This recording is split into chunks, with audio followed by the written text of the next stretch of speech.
ರಾಜ್ಯದ ಜನರ ಹಿತಾಸಕ್ತಿಯಿಂದ ಒಂದು ಪೊಲಿಟಿಕಲ್ ಪಾರ್ಟಿ, ಸ್ಪೆಷಲಿ ವಿರೋಧ ಪಕ್ಷದಲ್ಲಿರುವಂಥವರು ಮಾಡಬೇಕಾದಂಥ ಒಂದು ನೈಜವಾದಂಥ ಹೋರಾಟ ಇದು. ಆದ ಕಾರಣ ಎಲ್ಲರನ್ನು ವಿಶ್ವಾಸಕ್ಕೆ ತಗೊಂಡೇ ಮಾಡುವಂಥ ಒಂದು ಪ್ರಯತ್ನಗಳು ನಡೀತಾ ಇದ್ದಾವೆ. ಮತ್ತು ನಿನ್ನೆ ನೋಡಿ ಸಮನ್ವಯ ಸಮಿತಿ ಸಭೆ ಅತ್ಯಂತ ಚೆನ್ನಾಗಿ ಸಮನ್ವಯ ಸಮಿತಿ ಸಭೆ ನಡೀತು, ಕೋರ್ ಕಮಿಟಿ ಸಭೆ ನಡೀತು. ನಿನ್ನೆ ಎಲ್ಲರೂ ಉಪಸ್ಥಿತರಿದ್ದರು. ನೀವು ಹೇಳಿದ ಸರಿ, ನನಗೆ ನೀವು ಯಾಕೆ ಪ್ರಶ್ನೆ ಕೇಳ್ತೀರಿ ಅಂತ ಗೊತ್ತಿದೆ.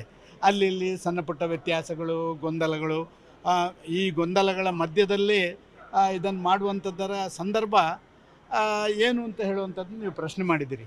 ಆದರೆ ಇವತ್ತು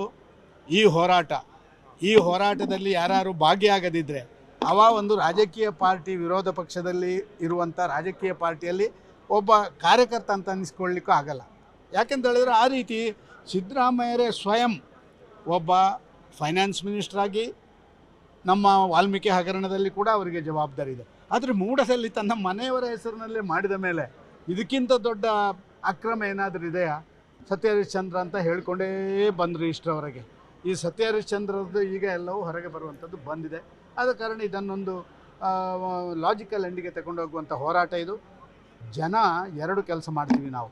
ಒಂದು ಕೆಲಸ ಕಾನೂನು ಪ್ರಕಾರವಾಗಿ ಏನು ಮಾಡಬೇಕು ಅದನ್ನು ಮಾಡ್ತೀವಿ. ಆ್ಯಸ್ ಎ ಪೊಲಿಟಿಕಲ್ ಪಾರ್ಟಿ ಸಾರ್ವಜನಿಕರ ಕಾಂಟ್ರಿಬ್ಯೂಷನು, ಸಾರ್ವಜನಿಕರ ಮನಸ್ಸಿಗೆ ಕೂಡ ಇದನ್ನು ತಲುಪಿಸುವಂಥ ಕೆಲಸ ನಾವು ಮಾಡಬೇಕು.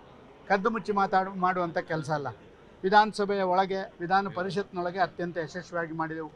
ಲೋಕಸಭೆಯಲ್ಲಿ ನಮ್ಮ ಕರ್ನಾಟಕದ ಎಲ್ಲ ಲೋಕಸಭಾ ಸದಸ್ಯರು ಅದ್ಭುತವಾದಂಥ ಒಂದು ವಿಚಾರವನ್ನು ಪ್ರಸ್ತಾಪ ಮಾಡಿದರು. ಎಲ್ಲರೂ ಅದಕ್ಕೆ ಸಹಮತವನ್ನು ವ್ಯಕ್ತಪಡಿಸಿದರು. ಈಗ ಇನ್ನು ಜನ ಸಹಮತವನ್ನು ವ್ಯಕ್ತಪಡಿಸಬೇಕು. ಎಲ್ಲೋ ಹಾದಿ ತಪ್ಪಿಸುವಂಥ ಕೆಲಸ ಮುಖ್ಯಮಂತ್ರಿ ಮಾಡ್ತಾ ಇದ್ದಾರೆ. ವಿಧಾನಸಭೆಯ ಒಳಗೆ ಉತ್ತರ ಕೊಡಬೇಕಾದನ್ನು ಎಲ್ಲ ಒಂದು ಪ್ರಾಯೋಜಿತವಾದಂಥ ಒಂದು ಪ್ರೆಸ್ ಮೀಟ್ಗಳನ್ನು ಮಾಡಿ ತಾನು ಸಾಚ ಅಂತ ಹೇಳಿ ತೋರಿಸ್ಕೊಡುವಂಥ ಒಂದು ಪ್ರಯತ್ನ ಮಾಡಿ. ನನಗೆ ಗೊತ್ತಿಲ್ಲಪ್ಪ, ಯಾರ ಮೇಲಾರ ಆಪಾದನೆ ಬಂದು ಸದನ ನಡೀತಾ ಇದ್ದರೆ ಸದನದಲ್ಲಿ ಅದಕ್ಕೆ ಉತ್ತರ ಕೊಟ್ಟರೆ ಅದೇ ಎಲ್ಲ ಮಾಧ್ಯಮಗಳಲ್ಲಿ ಬರುವಂಥದ್ದು. ಸದನಗಳಲ್ಲಿ ಉತ್ತರ ಕೊಡೋದನ್ನು ಬಿಟ್ಟು ಅವರು ಹೊರಗೆ ಬಂದು ಕೊಟ್ಟಿರುವಂಥದ್ದು. ಧರಣಿ ಸ್ವಾಭಾವಿಕ. ಧರಣಿ ಮಾಡಿದರು, ಗಲಾಟೆ ಮಾಡ್ತಾಯಿದ್ರು, ಸರಿಯಾದ ಉತ್ತರ ಕೊಡಲಿಕ್ಕೆ ಆಗಲಿಲ್ಲ ಅಂತ ಹೇಳಿದರೆ ಅವರು ಆ ಸದನದ ನಾಯಕನಾಗಲಿಕ್ಕೆ ಅವರು ಅನರ್ಹರು ಅಂತ ನಾನು ಹೇಳಲಿಕ್ಕೆ ಇಷ್ಟಪಡ್ತಾ ಇದ್ದೀನಿ.